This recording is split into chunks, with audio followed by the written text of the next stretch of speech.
Bonjour à toutes et bonjour à tous. Bienvenue dans votre émission Eau de vie. Donc, aujourd'hui, c'est un petit retour. On va continuer à parler de la femme. Donc là, on va s'atteler plus sur la femme selon Dieu. En prenant d'abord une première catégorie, on va parler de la femme vertueuse. Et j'ai été poussée par l'esprit de parler de cette femme-là parce que la femme vertueuse, c'est une femme qui a besoin, qui montre quelles sont les caractéristiques de cette femme. Qu'est-ce que la femme doit être au quotidien et comment est-ce que cette femme-là, qu'est-ce que cette femme-là doit faire. Et vous allez me dire, oui, mais quand on regarde la vie dans le temps, c'était différent. Quand on regarde la vie de cette femme, c'est comme si c'est une vision un peu utopique. Mais pour beaucoup, c'est utopique. Pourquoi? Parce qu'en fait, beaucoup aussi rejettent le Saint-Esprit, rejettent les conseils de Dieu dans leur vie et ne font pas attention à ce que Dieu veut qu'elles fassent dans leur vie. Et je vous assure que beaucoup, on est dedans. Beaucoup sont dedans. Et beaucoup, on oublie les choses parce qu'on se focalise maintenant, on se cache derrière nos enfants pour ne rien faire. C'est pour ça qu'il faut apporter un équilibre aussi dans la notion de travail. Parce que aussi beaucoup aujourd'hui pensent que le travail n'est fait que pour les hommes ou que pour les femmes qui n'ont pas d'enfants. Ou alors le travail est tellement épuisant qu'on a peur de se perdre et d'oublier nos enfants. Oui, il y a cette partie-là qui est réelle, mais dans l'autre côté, Dieu aussi veut que nous soyons des femmes qui actionnent dans son œuvre, dans son service. Dieu veut que nous soyons des femmes qui déploient nos mains pour une œuvre. Dieu veut que nous soyons des femmes qui manifestent les fruits que nous avons de nos mains pour le bien des autres. D'abord pour notre famille, pour nous, pour les autres autour de nous, mais que ce soit vraiment quelque chose qui va nous conduire vraiment à être des femmes qui ont le témoignage que Dieu veut que nous ayons. Et ça, c'est le plus important. Même si nous n'avons pas ça aux yeux des hommes, que les hommes ne nous voient pas, qu'on dit que oui, femme au foyer, les hommes ne nous voient pas, même les gens ne savent pas ce qu'on fait. Mais je vous assure que Dieu, lui, il nous voit. Et c'est le plus important. Parce qu'une femme n'est pas toujours destinée. Il y a des femmes qui sont aujourd'hui dans la dépression, qui sont aujourd'hui qui ont un problème identitaire. Pourquoi? Parce qu'elles se confondent dans le travail séculier, elles se confondent dans le travail à l'église, elles se confondent dans beaucoup de choses, alors que Dieu ne demande que peu de choses d'elles. Et à l'inverse, il y a des femmes qui se concentrent à ne rien faire alors qu'elles ont tellement de visions, tellement d'idées pour faire des choses, mais elles ne veulent pas. Pourquoi? Parce qu'elles veulent se concentrer, elles veulent rester derrière l'image de la mère avec l'enfant. Et ça aussi, ça c'est un déséquilibre. En fait, quand on parcourt même, quand on regarde même la vie de certaines personnes, la vie de certaines femmes, on peut voir qu'il y a des gens qui sont traumatisés par même l'idée de reprendre un travail. Et ça, je le dis. Ah oui. Il y a des personnes qui sont traumatisées à l'idée de reprendre un travail après un arrêt brutal. Par exemple, ça a été mon cas pour beaucoup de choses. Il y a des personnes qui sont traumatisées par l'idée de reprendre un travail parce qu'elles ont vécu tellement le stress qu'elles ont peur d'y retomber. Elles ont peur de ne plus avoir de vie ou elles ont peur tout simplement de perdre la sanctification qu'elles ont retrouvée dans le repos. Il y a des femmes comme ça aussi. Que quand elles se disent que ah là j'ai un enfant, oh j'ai peur de l'avenir, j'ai peur de tout ça, mais je sens que je suis appelée à faire autre chose. Je sens que quelque chose est bon à faire, mais je vais me restreindre de le faire. Pourquoi? Parce que finalement, derrière, je me réfugie derrière la peur. Alors que la peur n'est pas un sentiment divin. La peur, quand la crainte demeure, ce n'est pas de Dieu. Dieu ne dit pas qu'il ne faut pas avoir peur, parce que Dieu sait très bien que la peur est humaine. La peur nous protège aussi. Par exemple, si tu vois quelque chose, si tu as, par exemple, dans le vide, tu es aussi un toit, tu vas voir le vide, tu ne vas pas dire, ah bah j'ai la foi, je ne crains pas. En tant qu'être humain, naturellement, tu as peur. Et la peur, parfois, est nécessaire pour alerter et pour te prévenir, pour te garder en vie. C'est tout à fait nécessaire. Par contre, la peur chronique, cette peur chronique qui te tend vraiment, qui te bloque, qui te paralyse et qui t'empêche d'avancer, c'est cette peur-là qui n'est pas biblique et c'est cette peur-là qui n'est pas divine tout simplement et qui va te pousser maintenant à devenir un élément de destruction pour toi-même. Et souvent, les gens pensent que c'est tout à fait normal, que c'est humain, c'est psychologique. Non, c'est une œuvre de l'ennemi. L'ennemi te bloque à travers cette pensée. Il t'envoie toujours des pensées de surménage pour ne pas que tu fasses ce à quoi Dieu t'appelle. Et il y a beaucoup de femmes qui sont appelées à faire autre chose. Il y a beaucoup de femmes qui sont appelées à créer des choses de leurs mains. Il y a beaucoup de femmes qui sont appelées même à créer des sociétés, des entreprises. Il y a beaucoup de femmes qui sont appelées à aider d'autres femmes. Mais parce qu'elles ont eu peur, à un moment donné, il y a eu un choc émotionnel dans leur vie de tous les jours. Il y a eu quelque chose qui s'est passé. Et ben, on se cache, on se retranche derrière cette peur pour ne rien faire. Et maintenant, on s'arrête derrière juste la Bible, les prédications. On ne veut plus bouger. On ne veut plus rien faire. On s'est arrêté. On reste statique alors que Dieu, lui, veut qu'on bouge. Et c'est le temps pour beaucoup de femmes de bouger. Je dis, c'est le temps pour beaucoup de femmes de bouger. C'est le temps pour vous en tant que mère, en tant que future mère, en tant que femme de Dieu, en tant que jeune fille appelée par le Seigneur à faire des choses, à gouverner sur cette terre et maintenant à montrer le fruit que vous avez dans votre main. C'est le temps. Et si vous entendez ce son-là, ce son du chauffard, entre guillemets, c'est parce que c'est le temps. Et il ne faut pas attendre que ce temps-là se restreigne, que ce temps-là s'échappe parce que vous avez une négligence, parce que cette peur-là vous paralyse. Et le diable est malin. Il utilise les instruments, il utilise une fausse pression. Il vous renvoie des souvenirs de votre passé qui ont été douloureux à travers une expérience ou à travers quelque chose pour vous bloquer. Il vous envoie même les paroles de certaines personnes pour vous bloquer, pour vous capturer et pour vous garder vraiment dans son filet, comme un oiseau qui est piégé par l'oiseleur. L'ennemi ne fait que vous envoyer des paroles de mensonges. Il ne fait que vous envoyer des pensées destructrices. Il ne fait que vous envoyer des paroles de destruction, des pensées de mensonges. Il vous renvoie des choses qui ne sont pas bibliques. Il vous renvoie des choses, il vous dit de vous inquiéter de l'avenir, tandis que la femme vertueuse, on lui dit que elle se rit du jour à venir. Ça veut dire qu'il y a des choses, elle ne s'en inquiète pas parce qu'elle sait que son avenir est entre de bonnes mains. Mais aujourd'hui, beaucoup de femmes stressent à l'idée de reprendre un travail, ou alors elles stressent à l'idée même d'un temps de travail. Elles stressent, elles se cramponnent derrière la famille, elles se cramponnent derrière leur lit, elles se cramponnent derrière les prédications pour ne rien faire, elles se cramponnent derrière une fausse maladie ou alors une fausse raison pour ne rien faire parce que le travail les a tellement traumatisées qu'elles en ont peur. Et ça, je parle à certaines femmes qui ont vécu des traumatismes médicaux, qui ont vécu des situations douloureuses dans le travail parce qu'elles se sont fait arrêter brutalement et même l'idée de reprendre le travail, ça leur fait peur. Voilà, là, on voit vraiment qu'il y a une emprise de l'ennemi sur cette personne. Et je vous assure, beaucoup de femmes ont le sentiment d'être méprisées aujourd'hui parce que le travail a tellement eu une mauvaise incidence sur leur vie qu'elles ne peuvent plus se relever comme avant. Maintenant, travailler, c'est trop leur demander. Même travailler à la maison, c'est difficile. Pourquoi? Parce qu'on pense à tout ce qui s'est passé quand on a travaillé avant. Et souvent, le travail esclavagiste est vraiment la source de ce mal-être aujourd'hui. Vous étiez par exemple une mère de foyer, vous étiez en train de travailler dans une entreprise et l'entreprise a fermé. On vous a licencié, on ne vous a peut-être pas indemnisé ou alors vous avez été choqué de cela et même l'idée de reprendre un travail, de reprendre une activité aujourd'hui vous stresse, vous casse, vous bloque. Vous êtes une femme, vous avez accouché. Mais il n'y a pas longtemps, votre employeur vous a licencié. Parce que vous n'êtes plus un support pour sa société, vous n'êtes plus utile. Et donc même maintenant, quand vous êtes poussé à reprendre une activité parce que vous êtes suffisamment bien autonome pour... voilà, maintenant vous ne dépendez plus, l'enfant il ne dépend plus forcément de vous.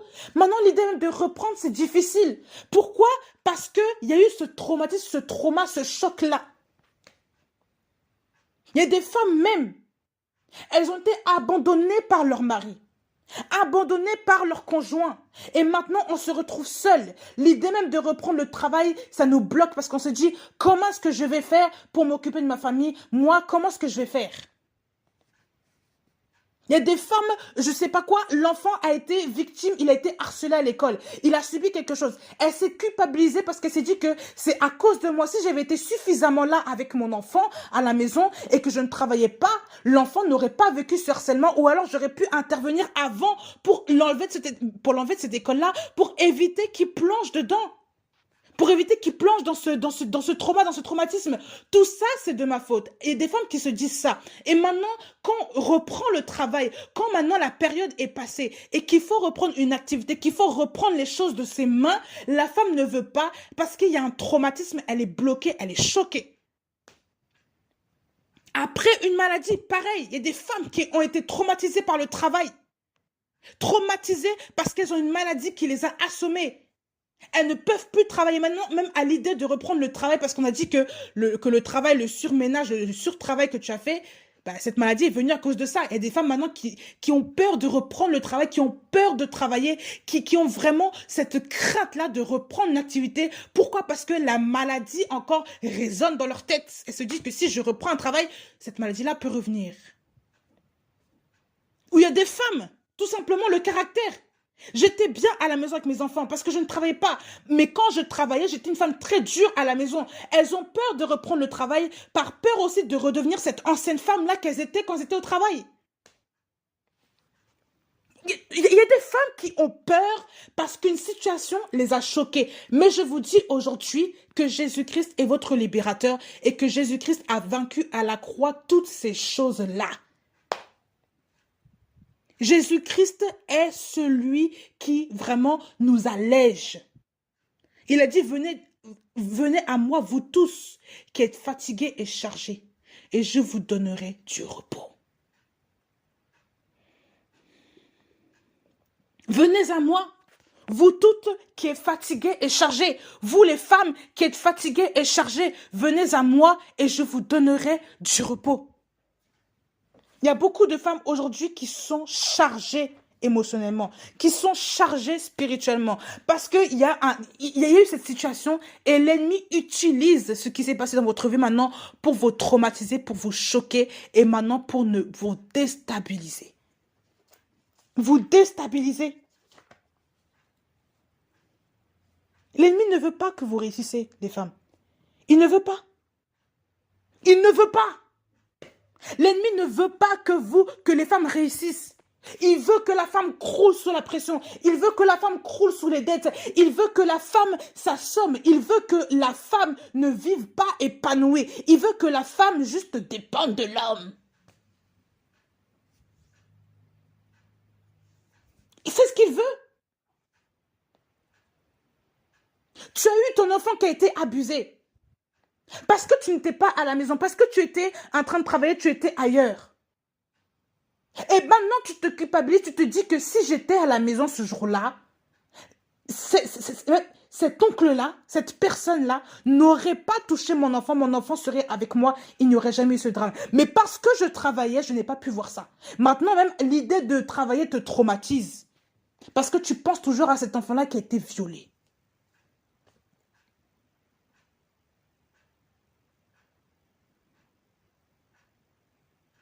Tu penses à cet enfant-là qui a été traumatisé par la violence de cette personne. Donc maintenant, tu demeures.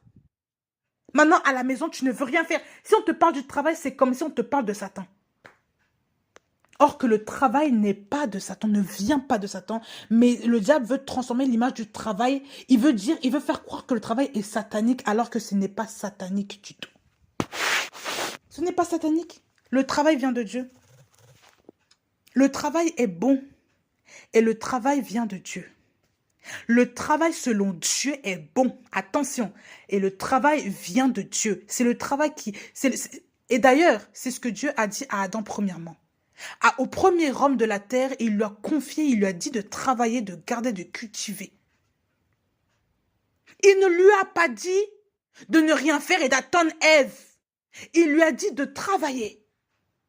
Il ne lui a pas dit d'attendre que sa femme arrive et qu'elle tombe enceinte. Il lui a dit de travailler, de cultiver, de garder. Et il est très important de faire attention à ces choses-là.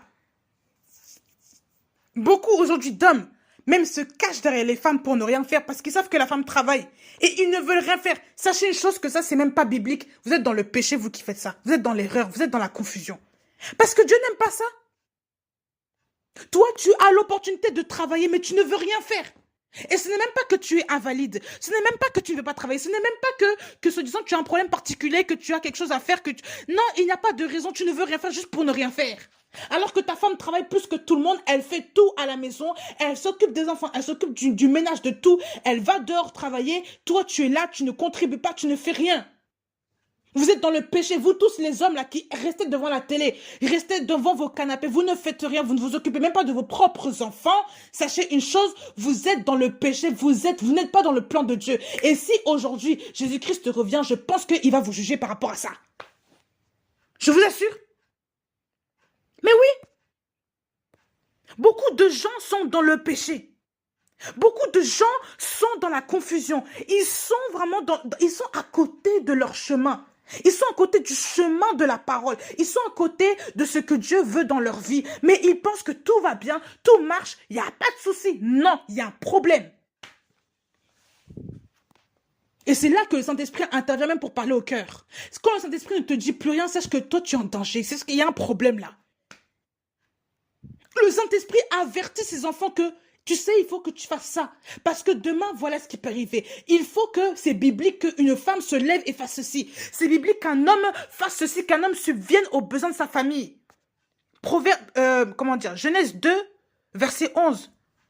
Non, verset 15, excusez-moi. Genèse 2, verset 15. Yahweh Elohim prit l'être humain et le fit se reposer dans le jardin d'Éden pour qu'il le travaille et le garde.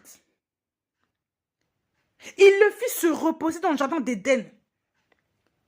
Déjà, le verbe se reposer là, il met à l'homme de se reposer dans le jardin d'Éden. Et ensuite, pour qu'il le travaille et le garde. Vous ne trouvez pas que c'est un peu bizarre? On te dit, mais repose-toi. Et on te dit aussi, tu dois travailler et garder ça. Ça veut dire que le jardin d'Éden était un lieu de havre de paix. Il était un lieu de paix, un lieu où l'homme n'allait pas se sentir oppressé.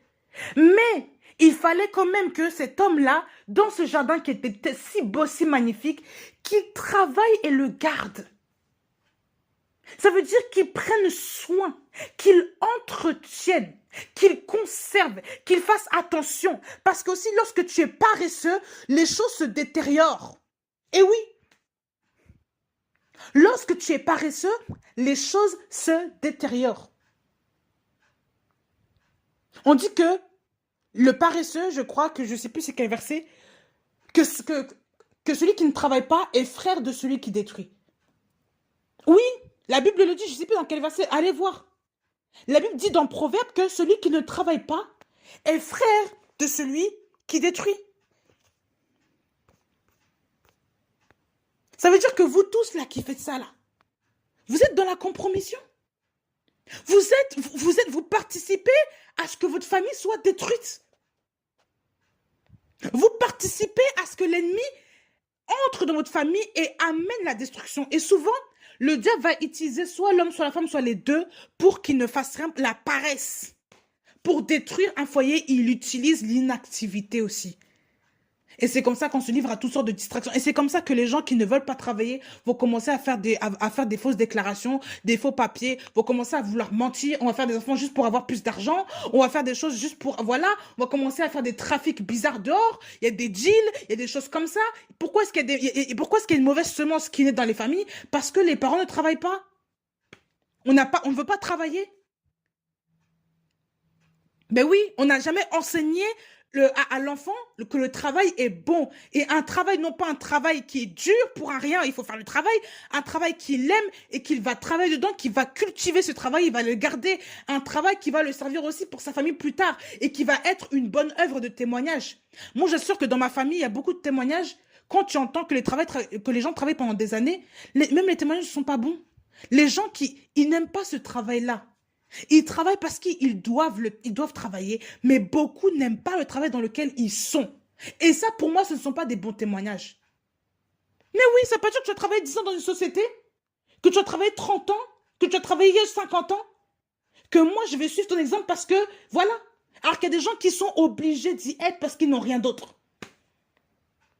Le travail seul, là, le travail juste pour se glorifier que je travaille, ce n'est pas un bon témoignage. Et par contre, le travail, là, que tu gardes que tu cultives et qui est un arbre de paix, c'est ça qui est le témoignage que Dieu veut que nous ayons aussi dans nos vies. Ça veut dire qu'il il faut pas accepter tous les travaux parce que soi-disant, voilà, vous allez être des personnes aigries, vous allez être des personnes je sais pas, vous allez changer, mais vos enfants, même, ils vont même plus vous reconnaître. Je vous assure, le travail change les gens. Le mauvais travail change les gens. Regardez les enfants d'Israël. Lorsqu'ils étaient sous la coupe de Pharaon, regardez les enfants d'Israël. Ils travaillaient tellement dur que même lorsque Dieu a envoyé Moïse parler à ce peuple-là, tellement le travail, le labeur était dur, leurs oreilles étaient fermées. Ils n'avaient plus la possibilité, ils n'arrivaient plus à entendre. Pourquoi? Parce que quand même une parole devait les alléger, quand même une parole devait enlever ce fardeau, devait les consoler, devait les relever, ils n'arrivaient plus à entendre parce que, comment dire, la charge du travail était tellement pesante qu'ils n'y croyaient pas. Ils n'avaient plus de foi à l'espérance, ils ne croyaient plus, ils n'espéraient plus. Et le peuple doutait beaucoup.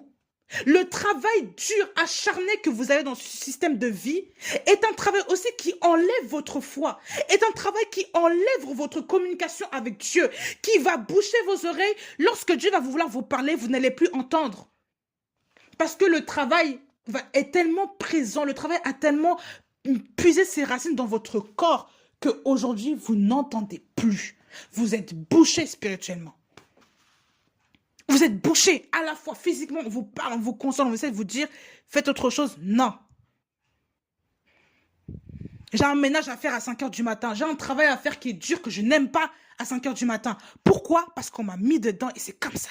La mentalité esclavagiste. Je vous assure, je vais choquer des gens. Mais tous ceux qui sont dans un travail, Dieu vous dit, cesse, quitte, pars, fais autre chose. Pense à tes enfants, même pense à plutôt ton repos à toi. Beaucoup de gens oublient la notion du repos dans le travail. Beaucoup de gens oublient la notion de calme, de paix dans un travail. Ils oublient ça. Et maintenant, quand ils rentrent dans un travail, parce qu'ils sont conformés au siècle présent, qui veut que tout le monde ait une pression vraiment démesurée pour travailler, et on pense que c'est un péché maintenant de ne pas être stressé. Lorsque tu ne travailles pas, c'est comme si même les gens te regardent et te disent, mais je sais pas, tu es feignant. Mais non, tu peux travailler chez toi en fait. Tu peux faire une activité chez toi, tu peux travailler chez toi, c'est un travail, mais c'est un travail qui t'est bénéfique. Ben oui. Lorsque les gens voient que tu ne travailles pas dur comme eux, ils te manquent de respect. Lorsque des gens voient que tu ne travailles pas toutes les heures, tu ne fais pas 12 heures par jour, 14 heures par jour comme eux, mais c'est là qu'ils ils te manquent de respect. Il y a des gens comme ça qui te disent, mais toi, tu ne sais pas ce que je fais. Toi, moi, je travaille, t'as vu, les heures que je travaille, je suis encore là. Moi, je travaille dur. C'est une gloire maintenant de crouler sous le service maintenant, sous le système de ce monde. Alors que souvent, tu n'es même pas appelé à travailler autant de temps, mais c'est toi, tu veux travailler dedans. Pourquoi? Parce qu'on t'a forgé. On a forgé ton crâne avec le fer. On t'a dit que toi, aujourd'hui, tu es mandaté pour travailler tant d'années. Et même si tu avais arrêté, tu ne peux pas. Pourquoi? Parce que tu vois tes enfants. Même si tu veux arrêter, tu ne peux pas. Pourquoi? Parce que tu vois tes enfants. Tu vois tes enfants. Et pour certains, ils voient même leurs arrière-petits-enfants. Leurs petits-enfants. Il y a des grands-mères aujourd'hui qui travaillent plus que je ne sais plus, qui travaillent même plus que des jeunes. Mais on continue de travailler. On ne veut pas un peu faire de pause. Pourquoi? Parce qu'on voit nos petits-enfants parfois qui n'ont rien. Il y a des femmes je sais qu'il y a des femmes qui pensent comme ça. Je le sais. Mais ce travail pénible là, ce travail qui vous engorge, ce travail qui vous fatigue, est-ce que vous croyez vraiment que Dieu est derrière? Il y a un temps pour tout ça, je sais. Mais il faut être sensible à ce que Dieu veut d'abord dans votre vie. Parce que c'est dans le calme et le repos qu'est notre salut. Le calme et le repos. Mais il y a des gens qui travaillent tout le temps. Comment est-ce que vous allez trouver le repos pour vos âmes? Comment est-ce que vous allez pouvoir entendre Dieu? Comment est-ce que vous allez pouvoir même être sensible à ce que Dieu vous dise pour votre bien-être personnel? Pour votre bien-être d'abord. À quoi êtes-vous appelé? Êtes-vous appelé? Est-ce que Dieu vous a créé pour que vous travaillez pendant 50 ans chez un employeur, que vous n'ayez pas le temps d'écouter Dieu d'abord? C'est votre employeur même qui vous a mis au monde? Est-ce que c'est votre employeur qui vous a créé? Il y a des gens leur Dieu est devenu leur emploi. Et je le dis, leur Dieu est devenu leur emploi. Votre Dieu est devenu votre employeur. Vous ne vivez que pour le travail. Vous ne vivez que pour ça. Et vous pensez que vous ne vivez plus par la foi. Vous n'écoutez plus Dieu. Dieu n'est plus dans vos oreilles. Dieu, vous n'écoutez plus Dieu. Vous n'écoutez plus Dieu. Vous écoutez quelqu'un qui va vous un charlatan, quelqu'un qui va vous dire n'importe quoi. Vous écoutez plus un employeur qui vous dit qu'il faut travailler encore tant d'années pour cotiser pour votre retraite. Vous écoutez un gouvernement qui vous ment et qui vous dit que si vous ne travaillez pas tant de temps, votre retraite est fichue. Voilà comment on met le coup près. Voilà comment on met la corde au cou à beaucoup de familles, beaucoup de femmes. Et surtout les femmes qui ont un instinct tellement maternel, qui ont un instinct de protection, un instinct aussi qui ont l'affection, les sentiments. Elles vont être versées là-bas elles vont penser, quand elles travaillent, elles pensent aux enfants. Alors que Dieu ne veut pas que tu t'inquiètes pour tes enfants, parce que l'inquiétude n'est pas bonne. Eh oui. Pour toutes celles qui pensent que c'est normal de vivre, de s'inquiéter, non. Dieu ne vit pas dans l'inquiétude. Dieu n'aime pas ça. Dans le chapitre 2, au verset 15 de Genèse, je vais relire ce passage-là. Dieu dit bien, il est bien écrit, qu'il prit l'être humain, il le fit se reposer dans le jardin d'Éden pour qu'il le travaille et le garde. Eh oui, pour qu'il le travaille et le garde.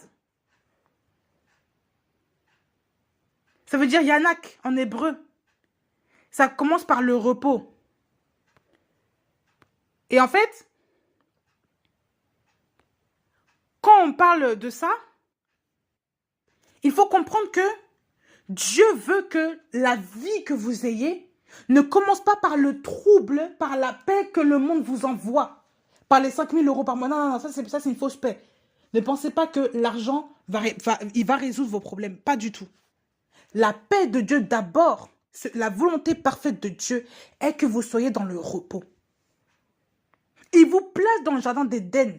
Il vous place dans un endroit. Il vous met dans un endroit parce qu'il sait que le repos n'est que là.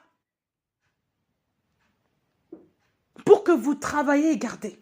Ça veut dire que ce n'est pas partout où vous allez que là sera même votre paix. Il y a des femmes qui travaillent pendant des années dans des entreprises, elles ne sont plus appelées là-bas. Voilà pourquoi on retrouve aussi des mères qui sont aigries, des mères qui sont dures à la maison, des mères qui ne s'occupent plus de leur famille, des mères qui deviennent des terroristes à la maison. Je suis désolée de le dire, mais c'est vrai. Des mères qui sont très difficiles de caractère parce que au travail, c'est dur, mais ce n'est pas le repos au travail. Tout ce qui fait qu'elle reste là-bas, c'est l'argent. Parce qu'elle a une position et souvent on voit l'orgueil derrière. Ah oui, on ne veut pas partir parce qu'il y a l'orgueil, parce qu'on est dans une position, parce qu'on est bien, pour montrer aux gens qu'on est arrivé, pour montrer aux gens ceci, pour montrer aux gens qu'on gère et qu'on arrive à la maison, on a toujours la même attitude, on a toujours la même attitude dictatoriale. On ne s'occupe même pas des enfants. On appelle une nounou, on appelle une tante, on appelle je ne sais pas qui pour s'occuper des enfants. Le mari, on le traite comme si c'était une boniche. Mais il n'y a plus, non, franchement, il n'y a plus d'ordre. Il y a des femmes qui ne vivent que pour l'argent. Elles ne vivent pas pour elles-mêmes. Elles ne vivent pas pour leurs enfants. Elles ne vivent pas pour passer des bons moments avec leur famille. Elles ne vivent que pour l'argent. Elles ne vivent même pas avec leur mari d'abord. Elles vivent que pour l'argent. Si l'argent n'existe pas, mais je suis désolée, tu vas voir que le couple n'existe pas.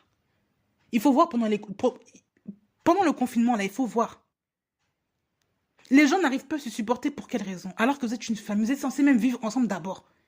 Mais parce que le travail n'est plus dans la sphère familiale, maintenant, le manque de travail devient une occasion pour se disputer, une occasion pour se détester, une occasion maintenant, voilà. Dans les familles où il n'y a pas le Saint-Esprit, vous allez voir qu'il y a des problèmes graves de caractère qui vont naître parce que les gens, le travail, ça leur manque. Ou là, il y a des gens qui deviennent de plus en plus paresseux. Des gens qui ne travaillent plus, donc qui deviennent de plus en plus paresseux. Ou alors qui deviennent de plus en plus stressés à l'idée de ne pas travailler. Parce que le travail était devenu une drogue. Et les enfants, maintenant, maintenant on n'arrive plus à se maîtriser nous-mêmes, on commence à taper les enfants. C'est pour ça qu'on a dit que la violence envers les enfants là, a augmenté de 30% pendant le confinement, ce qui est énorme. Et quand tu voyais à la télé, là, même les violences conjugales ont augmenté. Les hommes tapent les femmes. Pourquoi?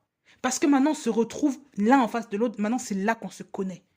Vous vous rendez compte qu'il faut qu'on en arrive là pour vraiment révéler aux familles que les gens ne passent pas assez de temps entre eux pour se connaître et pour régler des soucis. Il faut que le confinement maintenant assied tout le monde chez soi, assied tout le monde pour qu'on voit vraiment maintenant qui est qui. Vous vous rendez compte de là où on arrive là? Est-ce que vous vous rendez compte que maintenant c'est le travail donc qui est notre chef et qui nous maintient et qui nous garde comment dire, de ne pas taper l'autre, de ne pas s'énerver contre l'autre, qui nous garde des divorces. Parce que même pendant cette période de confinement-là, les divorces aussi ont explosé.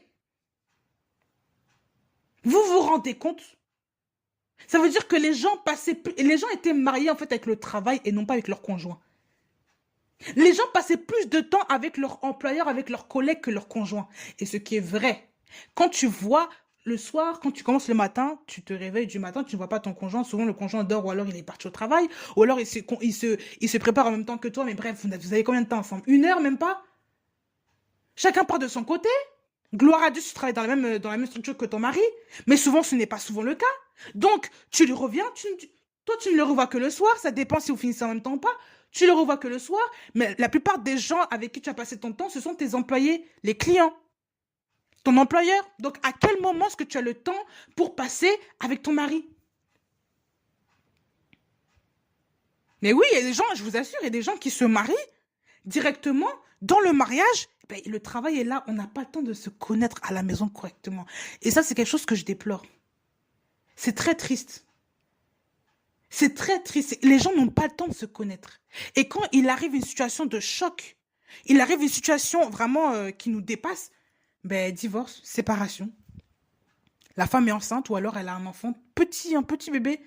Divorce, séparation, parce qu'on n'a pas supporté une chose. Pourquoi? Parce qu'on n'a pas pris le temps de s'asseoir et de communiquer avec son conjoint, de ce qu'il faut faire à l'avenir, de ce qui va, de ce qui ne va pas. Même passer juste du bon temps avec son conjoint, on ne l'a pas fait. Pourquoi? Parce que le travail a pris toute la place dans le couple. Est-ce que vous pensez que ça, c'est normal? Et je vous assure, à quel moment est-ce que vous avez le temps de vous connaître? À quel moment est-ce que vous avez le temps même de vous asseoir et de parler? Mais non, parce que le samedi, on est en activité, le samedi, voilà, la rigueur. Mais une journée dans une semaine, c'est quoi? Et le dimanche, bah, il faut se préparer pour lundi. Le dimanche, il faut faire le ménage. Le dimanche, il faut faire à manger. Le dimanche, il faut faire des choses pour les enfants. Le dimanche, le dimanche, le dimanche. Et le dimanche, souvent, on va à l'église. Donc, il y en a qui ont des grandes responsabilités à l'église. Donc, ils passent le temps encore à l'église et qui oublient leur conjoint, leur femme. Voilà.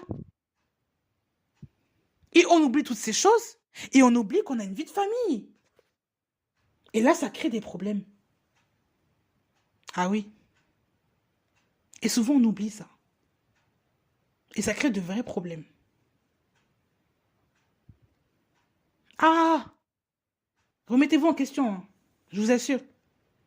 Pour tous ceux qui veulent se marier, prenez le temps de voir votre conjoint en dehors des plages de travail. Mais prenez aussi le temps même de prendre un temps où vous êtes en vacances, que vous prenez le temps de vous connaître. C'est très important. Prenez ce temps-là. Parfois, il faut mettre même le travail en stand-by. Demandez à Dieu, demandez à votre conjoint, voilà. Demandez, je ne sais pas, si vous avez un salaire à pourvenir, je peux comprendre, mais il faut trouver des solutions. Parce que votre priorité n'est pas le travail, votre priorité est le couple, est votre propre vie à vous. Et ça, c'est très, très, très important. C'est votre propre vie. Donc, dans ce passage-là de la femme selon Dieu, on va voir 2 passages d'abord qui sont très importants. Donc, Proverbe 12, versets 27 et 28. L'homme paresseux ne rôtit pas son gibier, mais les biens précieux de l'homme sont aux diligents. Verset 27. Et le 28 dit, la vie est dans le chemin de la justice, et la voie de son sentier ne tend point à la mort. Tout à l'heure, je vous ai dit que, je vous ai pris l'exemple des enfants d'Israël, qui lorsque Dieu a envoyé Moïse pour leur parler, ils n'entendaient plus parce que la charge de leur travail était tellement qu'ils n'avaient plus confiance, ils n'avaient plus la foi, ni même l'espérance. Et on parle bien du labeur. Et on va même reprendre ce passage-là. Dans le chapitre d'Exode, verset 6, à partir du verset 8, je prends juste un extrait, hein. Je vous ferai, ça c'est Dieu qui parle, par la bouche de son serviteur Moïse. Je vous ferai entrer dans le pays au sujet duquel j'ai levé ma main pour le donner à Abraham, à Isaac et à Jacob, et je vous le donnerai en héritage. Je suis Yahweh. Moïse donc parla de cette manière aux enfants d'Israël, mais ils n'écoutèrent point Moïse à cause de l'angoisse de leur esprit et à cause de leur dure servitude. Ils n'écoutèrent point Moïse à cause de l'angoisse de leur esprit et à cause de leur dure servitude. La servitude, donc leur labeur. Ils n'écoutèrent pas parce qu'ils avaient peur de leur employeur qui était Pharaon, plutôt de leur esclavagiste ou comme vous voulez l'entendre, mais aussi à cause du travail qui était dur. Ils étaient tellement épris de cette vision-là du travail. Ils ne vivaient que pour ça, parce qu'on leur a habitué à vivre comme ça, que maintenant, quand on leur annonce une bonne nouvelle, quand on leur dit que tout ça c'est terminé, que vous allez vivre maintenant en paix et que vous allez pouvoir avoir votre héritage, maintenant ils ne veulent pas entendre, ils n'y croient pas. Pourquoi? Parce que l'esclavage s'est emparé d'eux. Ils ont été scellés de cette empreinte-là démoniaque. Scellés, ils ont été scellés comme des bœufs à l'abattoir.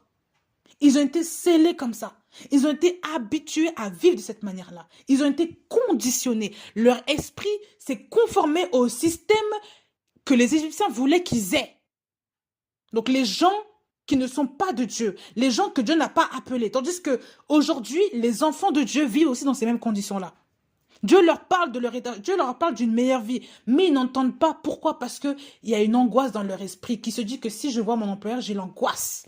J'ai l'angoisse de ne pas pouvoir subvenir à mon besoin. J'ai l'angoisse, je ne crois pas. Pourquoi? Parce que, en fait, toute cette vie-là, c'est utopique. Ce que tu me racontes, c'est utopique parce que toute ma vie, je n'ai vu que ça.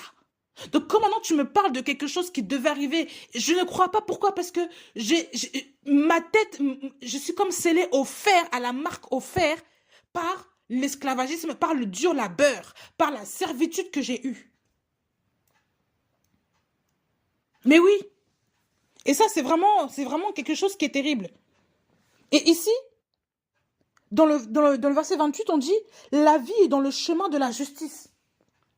La Bible dit aussi que le juste vivra par la foi. Nous sommes justifiés par la foi, d'accord? Donc, si nous sommes justifiés par la foi, ça veut dire que nous sommes des justes devant Dieu si nous croyons en Dieu. Le chemin de la vie, la vie est dans le chemin de la justice.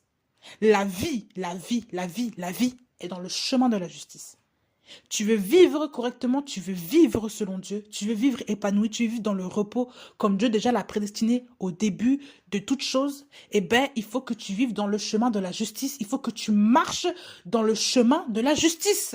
Et le chemin de la justice veut dire que tu dois croire en Dieu, que tu dois t'appuyer sur la parole divine d'abord. Qu'est-ce que Dieu t'a dit? Qu'est-ce que Dieu veut que tu fasses réellement? Comment Dieu veut que tu vives? La vie est dans le chemin de la justice. Le chemin de la justice. Le juste vivra par la foi. Beaucoup de gens pensent croire en Dieu. En fait, ils croient plus dans les hommes que de Dieu. On croit en un Dieu parce que on dit que Dieu existe et que, voilà, on a juste un titre. Mais dans la vie de tous les jours, les gens ne croient pas en Dieu. Les gens croient dans les hommes. Eh oui. Qu'est-ce que Dieu veut que vous fassiez de vos journées? Qu'est-ce que Dieu veut que vous fassiez de votre vie? Quel témoignage Dieu veut que vous rendiez? Beaucoup de chrétiens aussi sont inactifs et ne servent à rien. Je vous assure, dans le corps de Christ. Pourquoi? Parce qu'ils sont entassés dans le monde séculier. Ils sont entassés, je dis bien, ils sont entassés. Entassés. Ils sont épris par le monde, le système gouvernemental aujourd'hui. Et beaucoup de chrétiens ne vivent pas conformément à ce que Dieu veut qu'ils fassent. Pourquoi? Parce que quelqu'un d'autre prend tout leur temps. Un autre Dieu prend tout leur temps. Le Dieu travaille. Un homme prend tout leur temps. L'employeur. Et oui, ils sont distraits. Dieu veut te parler, tu n'arrives plus. Ton corps ne tient plus. C'est bien que quand tu rentres à la maison, tu as beau être chrétien. Ton corps est fatigué, ton corps s'endort. Et le lendemain, rebelote. Et le lendemain, tu dois aller encore au travail. Et la suite, c'est la même chose. Tu dors. Tu n'arrives même plus à méditer la parole. Tu ne passes même plus de temps avec ta famille. Le seul temps que tu as pour méditer, c'est le dimanche quand tu vas à l'église. Est-ce que ça, c'est vraiment un temps pour méditer? Est-ce qu'on médite à l'église? À l'église, on reçoit des frères et des sœurs et on donne ce qu'on a donné. Mais oui, mais si toi, tu ne médites pas, tu vas donner quoi aux gens? Hein? Tu vas donner quoi? Mais c'est ça. Tu ne peux pas méditer à l'église. À l'église, c'est là que les gens se retrouvent maintenant pour partager, pour se consoler. À quel moment est-ce que tu as le temps de méditer la parole? Quand je dis méditer, c'est vraiment passer du temps avec Dieu. Quand est-ce que tu as le temps pour réfléchir à ta vie, réfléchir à ta propre famille? Tu as le temps pour Dieu quand? L'église, le dimanche, n'est pas un temps pour méditer. C'est un temps où tu te réunis avec les frères et sœurs, mais ce n'est pas un temps pour la méditation. Mais non, donc tu as le temps quand? Les gens parfois n'ont pas le temps parce que quand tu rentres à la maison, il faut que tu fasses à manger, il faut que tu t'occupes des enfants, des devoirs, il faut que tu règles un problème avec je ne sais pas quoi, il faut que tu payes ça, il faut que faire les courses, etc. Tu as le temps quand? Tu as le temps quand? Regarde ta propre vie. Quand est-ce que tu as le temps de vivre, d'entendre Dieu? Les gens même parfois refusent d'entendre Dieu parce que pour eux, méditer la parole, c'est une perte de temps. Il faut faire autre chose. Mais regardez la vie aujourd'hui des gens. Mais oui. Et le manque d'organisation aussi embellit tout ça, favorise toutes ces choses-là. Mais avant tout, c'est le travail qui plonge beaucoup de familles dans la dépression, dans un burn-out. Il plonge la famille dans une mésentente de la parole de Dieu, dans le fait de ne pas écouter, de ne plus écouter la parole de Dieu, de ne plus entendre Dieu. Et Dieu ne peut pas te parler quand tu es agité, quand tu es... C'est dans le calme et dans le repos qu'est ton salut. Ce n'est pas dans l'agitation, le brouhaha, non. Dans le calme, dans le repos, que se trouve ton salut. Le salut, c'est quoi? Le fait que tu sois sauvé. Le fait que tu ne sois pas à la mort. Parce que lorsque tu es sauvé, tu es en Christ, tu as la vie éternelle. Quand tu n'es pas sauvé, tu meurs. Donc le salut, c'est ça. Donc quand tu n'es pas dans le calme, quand tu n'es pas reposé dans ton esprit, comment veux-tu que Dieu te parle? L'angoisse de l'esprit des Israélites, vous pensez que vraiment elle a disparu, qu'aujourd'hui ça n'existe plus? Non, ça existe toujours. Ça existe toujours. Vous êtes angoissé. Je le dis, vous êtes angoissé. Vous êtes angoissé. Voilà pourquoi même vous marchez vite comme ça là. Vous êtes angoissé. Vous stressez même pour rien. Vous avez l'habitude. Regardez les Parisiens. Regardez la vie des Parisiens. Ils courent tout le temps. La route, ils courent. Ils sont speed. Au moins, truc qu'on klaxonne, on s'énerve. Pourquoi? La vie. Regardez le rythme de cette vie. Ces gens-là ne se reposent pas. Moi, parfois je vais là-bas, je dis, mais les gens, les Parisiens, wouh, ils sont sportifs, hein.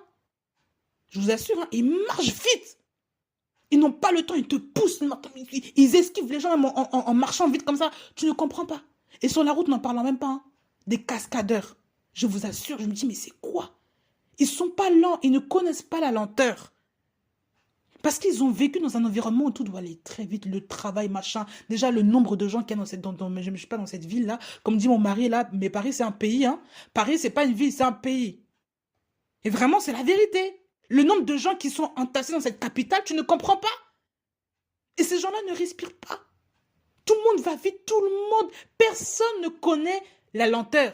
Ils sont rapides, ils sont bruyants, mais ils sont aussi très vifs, très speed. Ils ne vivent pas. Et quand ils viennent en province, ben, ils disent que les gens, ben, c'est au ralenti ici. Hein.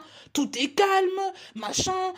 Il suffit même que tu restes à Paris, même pendant une semaine, 2 semaines, un mois. Tu reviens dans une province, comme moi, c'était mon cas. Wow, on voit la différence. Je me dis, mais c'est vrai que ici, ça marche plus comme les gens, ils sont lents ou quoi? C'est comment? Parce qu'on a pris le rythme parisien.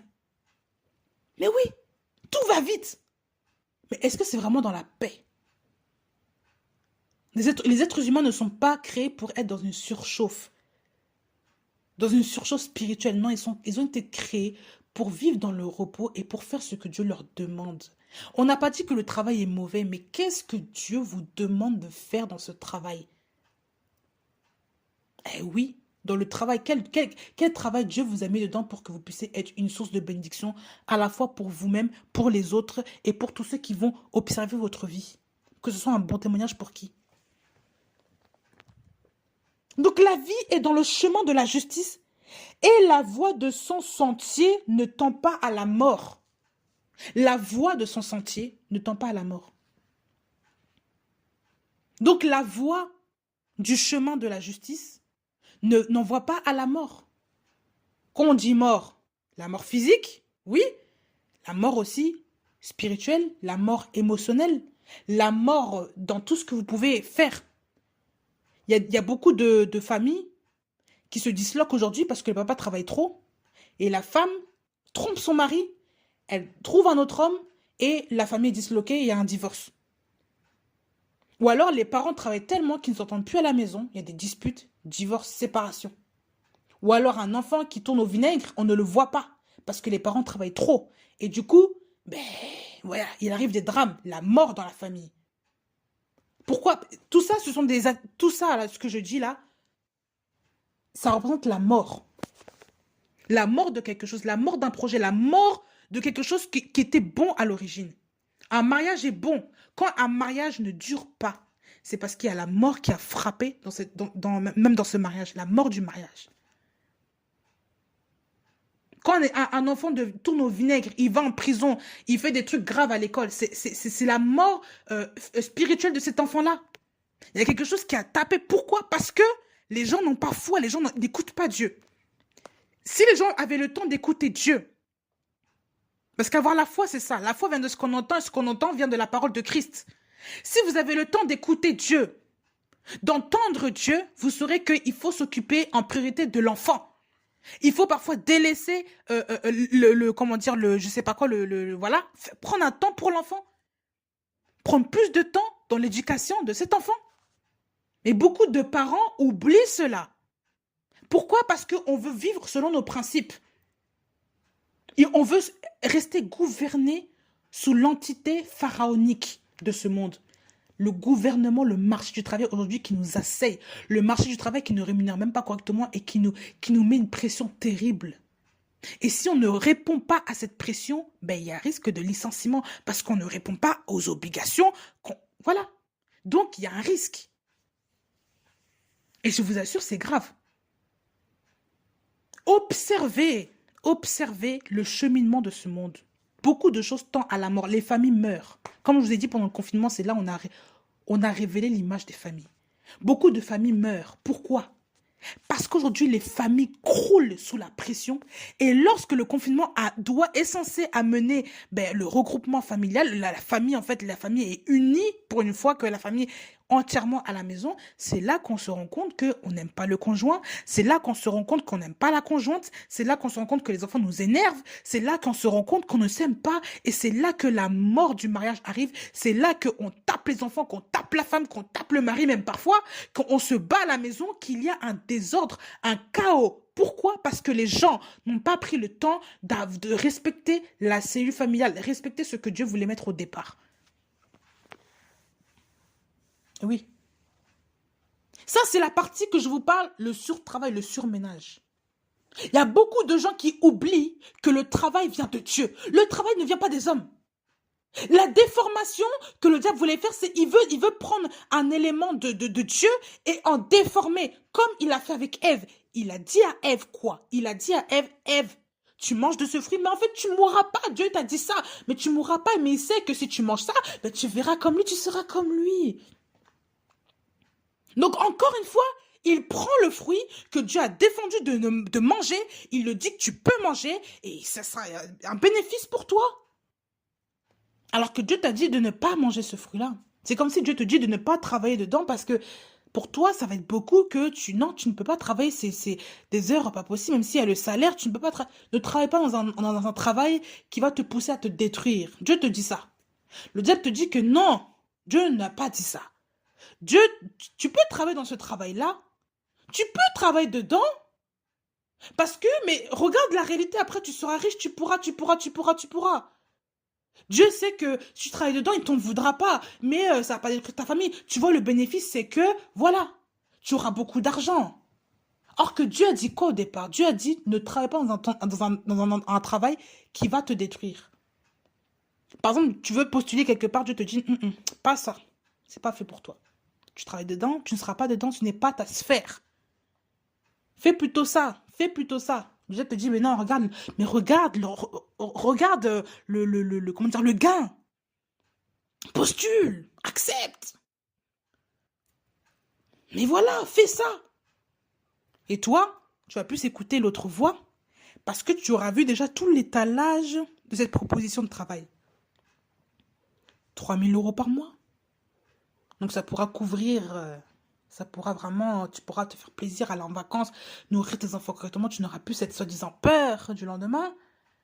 Mais quand tu vois les heures, 12 heures par jour, voilà, pression, beaucoup trop de responsabilités. Mais non, vas-y quand même, parce que le salaire, je te dis, ce salaire, ce travail-là, toi tu y vas quand même. Et quand tu regardes l'étalage de ces choses-là, on n'entend pas Dieu. Les gens n'entendent pas Dieu. Et je vais plutôt m'arrêter sur cette première partie-là parce que les gens ont besoin d'entendre que le travail qui n'est pas... Quand votre vie n'est pas gouvernée par Dieu, vous ne pouvez pas. Vous ne pouvez pas vivre en paix. Et quand je parle de la paix, je ne parle pas de la paix du monde, je parle de la paix selon Dieu. Parce que Dieu sait que vous avez des obligations à répondre. Dieu sait que vous avez besoin de travailler. Dieu sait que tout le monde n'est pas appelé à vivre, comment dire, être chef d'entreprise. Dieu le sait. Mais Dieu vous demande de vivre selon sa parole. Et Dieu vous demande de vivre dans le repos pour vous-même. Pas pour lui, pour vous. Et quand on parle du repos, ce n'est pas la paresse, ce n'est pas la fainéantise. Le repos de votre âme, c'est là où vous devez être, votre place. Quel est le jardin d'Éden dans lequel Dieu vous a placé?